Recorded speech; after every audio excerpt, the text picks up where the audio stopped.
All right, good morning. It is October the 9th, 2023 here in South Georgia. Beautiful, beautiful, sunny, cloudless sky. I am out here feeding the deer. They're kind of milling around out there waiting for me to spread the corn.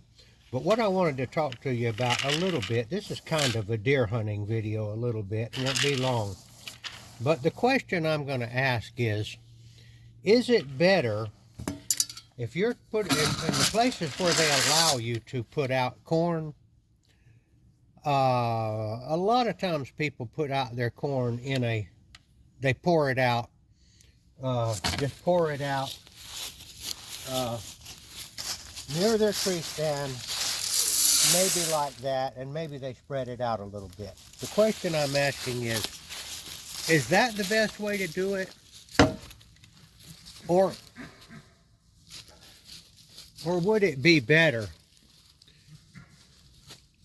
The buck is over there really cutting up. I mean, the stag. But would it be better? We'll try to get a picture of that while we talk. Okay, you can zoom on it. Would it be better to put out your corn and let this guy cut up a little bit? So he was doing this 3 or 4 days ago, but he's really getting with it now. Maybe one of the somehow or another, the hormones are kicking in, and he's definitely doing his thing.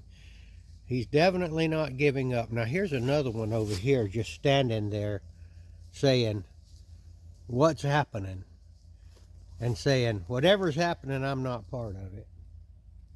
But anyway, back to the question at hand. Would it be better to pour out your corn in a pile like that near your stand, or would it be better to spread the corn out? Well, a deer, when they feed on acorns and stuff like that, it's not in a pile. They go along and they nose along. I think in some cases you might be better off to spread it out.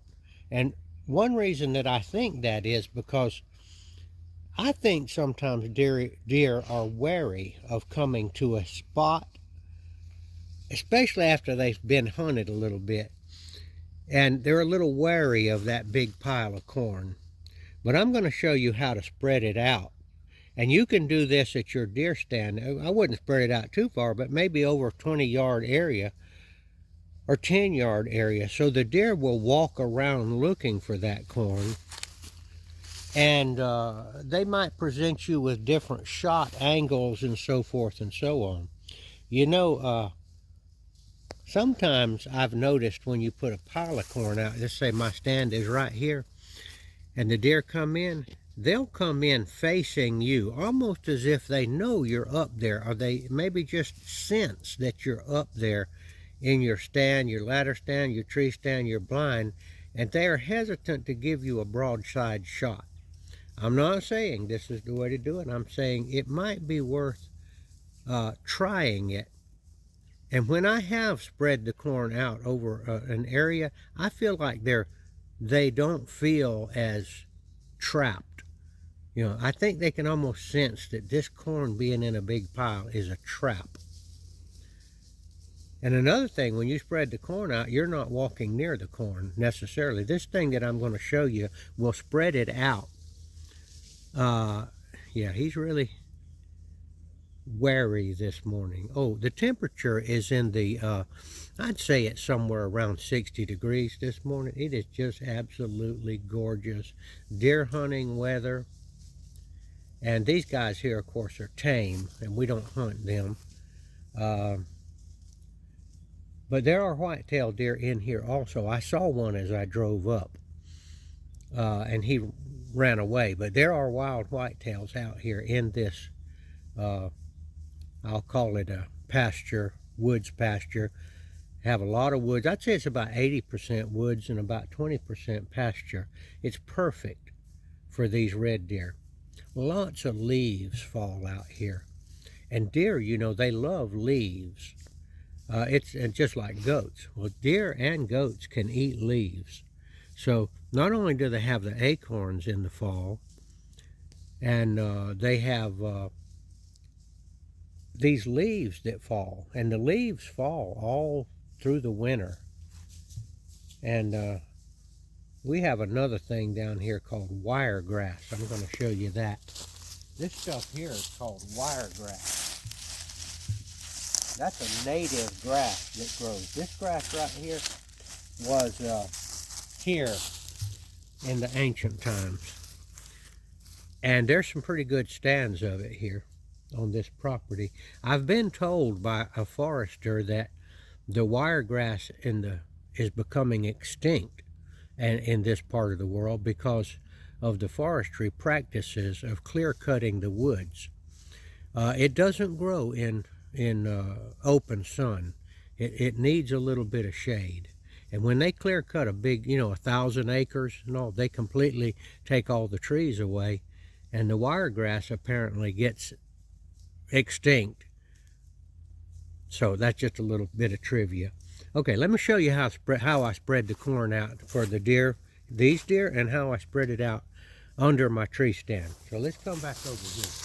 Okay, this baby right here is designed to spread seed.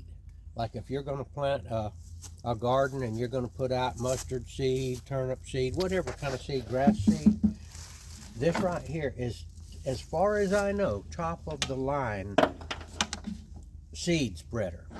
And on its largest opening, which is controlled right here, corn will come out of it, just about at the exact right rate.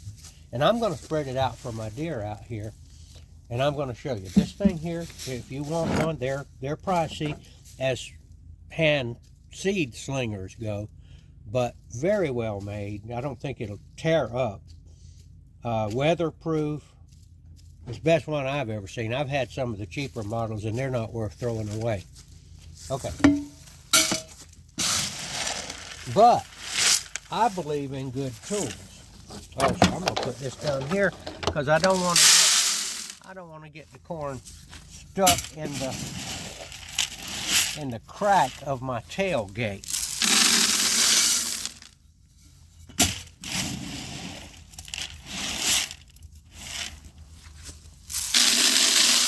All right, I'm going to show you another seed spreading device. Now this right here is top of the line too. And this is invented by an inventor called God. All right, let me show you this. This is a seed spreading device also. And this is what we have on some of our pine trees down here. And I think that no matter where you go, you won't find many this big, but these are common down here. This seed spreading device, the seeds grow in here, and then when it opens up, the seeds fall out and spread all over to spread this beautiful thing. Now some people use these for bird feeders. They'll take them and hang them up, and they'll put peanut butter in these things and put seeds on it, squirrel feeders and all that. This is a pretty big, I say, cottage industry down in this part of the world. People gather these up and sell them to people that might want a, something for Christmas time or something like that. Here's some of the other kind of pine cones. We have these too. All of this is native stuff. This is peewee here, and this is bongo here. So anyway, seed spreader. In fact, here's some of the seed that has been spread. Look at that. There's the little pine seedling right there. So all of this stuff comes all over the woods. Now, the deer eat these too. The deer are not scared or not, don't mind. I see the pine seedlings all out there. They come, 99% of them get eaten, but some of them survive and grow into beautiful pine trees. Okay.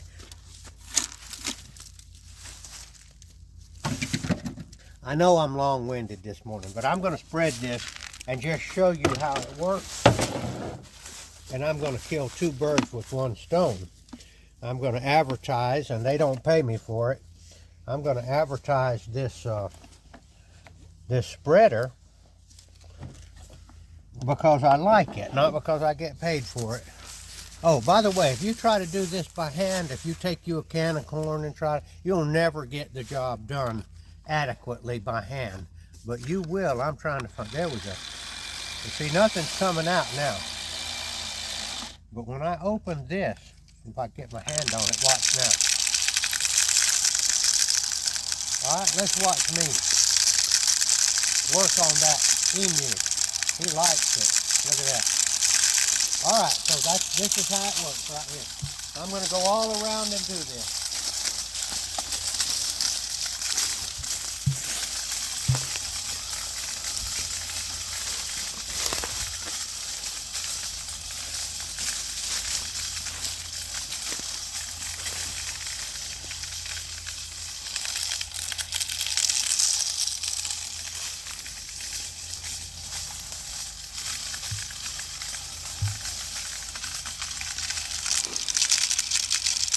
And you can turn this faster and sling it further. Watch this. I'm almost getting back to the truck with it. Whoa.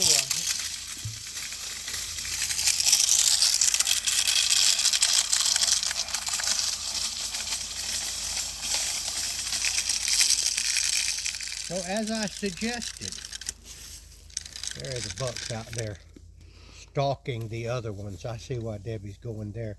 He's keeping his eye on these other stags and saying, hey, you guys don't get any bright ideas here. I'm in charge of this area.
I don't know how long that took me to spread out, but I don't know, 5, 6 minutes.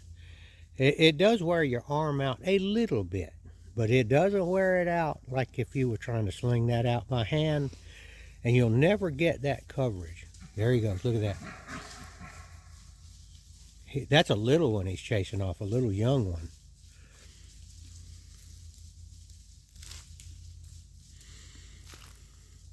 The only ones they don't chase, the only other bucks or males they don't chase are the little bucks that are still with their mother.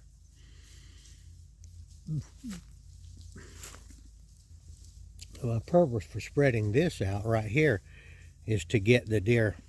Oh, another advantage of it is if I just pour that corn out, one deer will dominate the piles, or 2 or 3 piles, and the other ones won't get to eat. It's going to take them a long time to pick all this up. I'll have plenty of time to film, and they will probably not pick it all up right now. They'll wander off and they'll come back through the day and pick through the, see there, they're not having any, see there, they know, this is what they do. This is how deer feed. They're finding it. All right, so we're going to cut this video off. Let me say the Lord's Prayer before we stop this video. Look at the pretty little cream-colored fallow deer right there. Uh-oh. Oh, he just ran a young spike fallow buck off. This guy here got run out of the area. He's getting closer to me than I really like. All right, let's say the Lord's Prayer. Please do this with me. Our Father, who art in heaven, hallowed be thy name. Thy kingdom come, thy will be done on earth as it is in heaven. Give us this day our daily bread, and forgive us our trespasses as we forgive those who trespass against us. Lead us not into temptation, but deliver us from evil. For thine is the kingdom and the power and the glory forever. Amen. Now, if you're going to put this corn out like this, you wouldn't spread it this far if you're hunting deer, but you'll have to take into consideration your wind, your prevailing wind direction, and other factors. You know, you don't want to get right in the middle of a patch of corn like this, because that means that the wind, they're going to wind you if they walk around your stand, but you want to take all that into consideration. All right, this guy is really hot to trot. He's trying to eat now. All right, we're going to cut it off. Thank you for watching. Signing off.